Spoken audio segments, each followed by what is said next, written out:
2 రోజులుగా ఇండస్ట్రీలో జరుగుతున్న విషయాలన్నీ మీకు అవగాహనలోనే ఉన్నాయి కాబట్టి వాటి గురించి వివరంగా చెప్పకుండా నేను వాటిలో వచ్చిన కొన్ని విషయాల గురించి నేను ఇక్కడ ప్రస్తావించడానికి మిమ్మల్ని అందరినీ ఆహ్వానించాను. ఇవాళ 2 రోజుల నుంచి ఆ నలుగురు అని వస్తుంది. ఆ నలుగురు కొంచెం నెగిటివ్ షేడ్ తోటి, ఆ నలుగురు కబంధాస్తాలతోటి ఇండస్ట్రీని పట్టుకుని, బాబు ఆ నలుగురికి నాకు సంబంధం లేదు, ఆ నలుగురిలో నేను లేను. అసలు ఇది 15 సంవత్సరాల క్రితం స్టార్ట్ అయింది ఆ నలుగురు ఆ తర్వాత ఆ 10 అయింది. అది ఎవరు పట్టించుకోలేదు. ఓ 10 మంది దగ్గర ఉన్నాయి థియేటర్లో.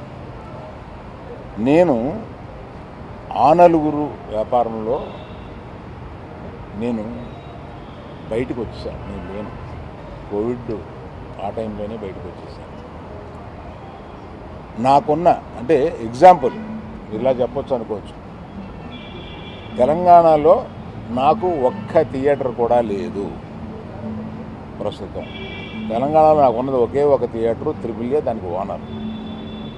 కనుక నా దగ్గర ఒక్క థియేటర్ కూడా లీజులో లేదు. ఆంధ్రాలో కూడా అన్నీ వదిలేసుకుంటా వచ్చేసి నా దగ్గర మొత్తం 1500 థియేటర్లు ఆంధ్రాలో ఉంటే, అదే మొత్తం తెలుగు రాష్ట్రాల్లో ఉంటే నా దగ్గర 15 లోపు ఉన్నాయి.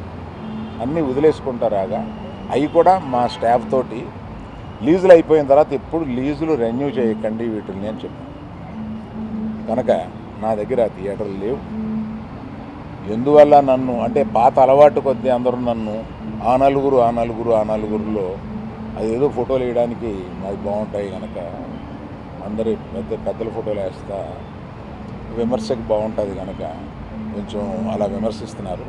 నేను దయచేసి మీడియా మిత్రులను అడిగేది ఏంటంటే, ఆ నలుగురు అని వేసేటప్పుడు నన్ను కలపకండి. నేను లేను, ఆ వ్యాపారంలో లేను. నేను అన్నీ వదిలేశాను. 1500 థియేటర్లకి 15 మాత్రమే, 15 లోపే నా దగ్గర ఉన్నాయి. అవి కూడా త్వరలో నా దగ్గర ఉండవు, వద్దని చెప్పాను. అది ప్రథమంగా మీకు అందరికీ చెప్పడం కోసం ఈ మీటింగ్ పెట్టాను.